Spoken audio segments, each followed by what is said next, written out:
For somebody like me that's just trying to get the 3rd tier honor and get the Sergeant's Cloak and be done until phase 2, this is the best thing for me. And it allows me to keep a really good solo leveling spec. What is up, Druids of Azeroth? My name is Remy, and today I want to talk a little bit about player versus player. And you might say, oh, I'm not that kind of guy, but in World of Warcraft Classic Season of Discovery, we are level capped at 25, and the best in-slot back piece for a lot of you is the Sergeant's Cloak. You can see right here, it's the best in-slot on Wowhead's Feral Druid DPS guide. It's not best in slot for Resto and Balance, but it is pretty high. It's pretty nice, right? 4 agility, 4 stamina, 4 intellect, 4 spirit, 4 strength. Very good cloak all around for a lot of different classes, not just Druid, Feral. In this video, I want to talk about, if you are new to player versus player, the best Druid Feral setup for me, in my opinion, the best Resto, whatever setup for those of you that are just looking to dip your toe in there to get that tier 3 or rank 3 in the honor system to get to Sergeant so that you can buy that cloak. And once you have that, then you just don't have to touch PvP again for a while. So the way that this works, first of all, is by talents.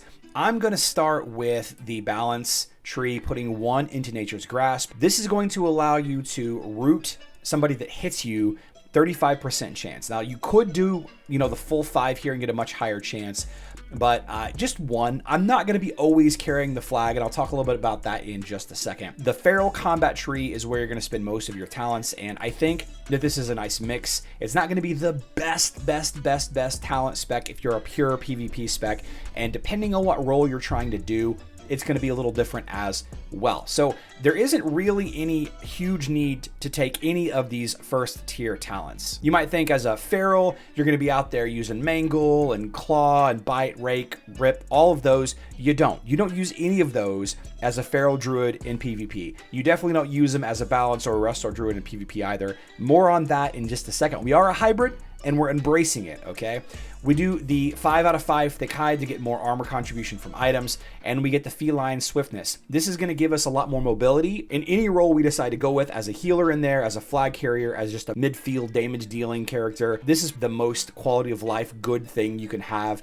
Just be able to toggle into cat form and run away or catch people, run people down. So here's the thing, guys. Here's the crux of everything. Druids are hybrid. And if we take a look at our runes, there's 2 styles of play that I'm going to talk about here that are going to work with the same talent tree, as well as having some really solid, just general purpose grinding for quests and farming for loot in the world. If you're trying to solo things like Wailing Caverns or RFK, if you're trying to go skinning, if you're trying to do this, that, and the other, then you don't need to change up your talent spec too much. Everything is going to revolve around Sunfire. Okay, Sunfire is a ranged attack that builds a combo point. It does a good amount of damage. It's modified by physical attack. So all of those agility and stamina and strength items that you have is going to be increasing the damage output of this.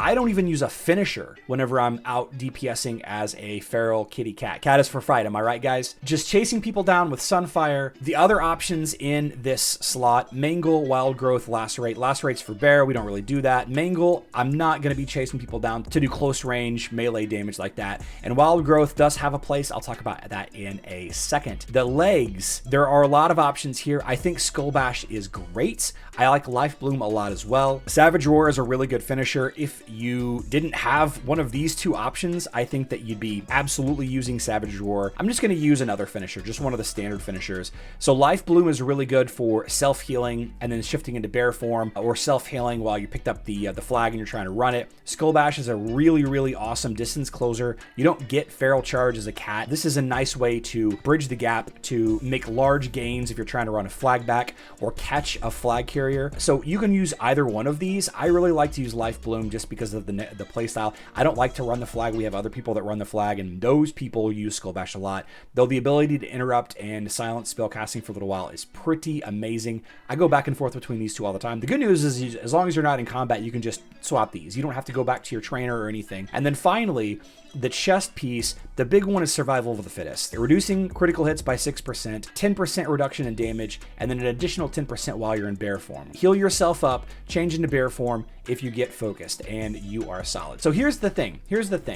Your agility, strength, stamina stuff, all of that you use as a feral DPS player in BFD, in dungeons, as a tank, whatever, all of that is going to work just fine for this role. Running around the mid-range, hitting people with Sunfire, hitting a rip if you get close to somebody, that kind of play style, your standard stamina agility stuff is going to work fine. And if you want to switch things up and become a healer in Battlegrounds or in Ashen Vale, you don't really need to change anything. You still want to be able to be resilient and uncrittable and extra armor from thick hide and survival of the fittest and all of that.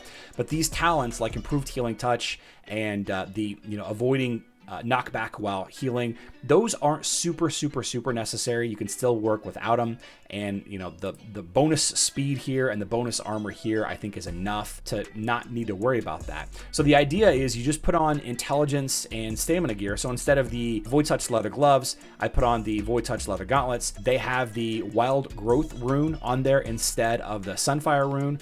My chest piece, both of them have the Survival of the Fittest rune for the damage mitigation, and both sets of legs have the life. Wild Growth is a really awesome area of effect heal. If there's a bunch of fight happening around you, it's a little bit more efficient than trying to hot up a bunch of allies with Life Bloom, or trying to use Regrowth or Healing Touch on multiple allies at once. So guys, if you're not super focused on player versus player, if you're just trying to get the Sergeant's Cloak and be done with it, which is what I'm trying to do, there is no sense in having a special talent spec just for that. If you want to be a flag carrier, wear agility and stamina gear, and this talent spec works out well. If you want to be a midfield healer or an escort, or chasing down a flag carrier as a healer, this spec still works. You just have to swap the runes and swap to intelligence and stamina gear, and that's all you need, guys. That's all you need. If you're going to be super focused on player versus player, there probably is a slightly better talent tree version, and if there is, let me know in the comment section down below. I'll happily pin it to the top of the discussion. But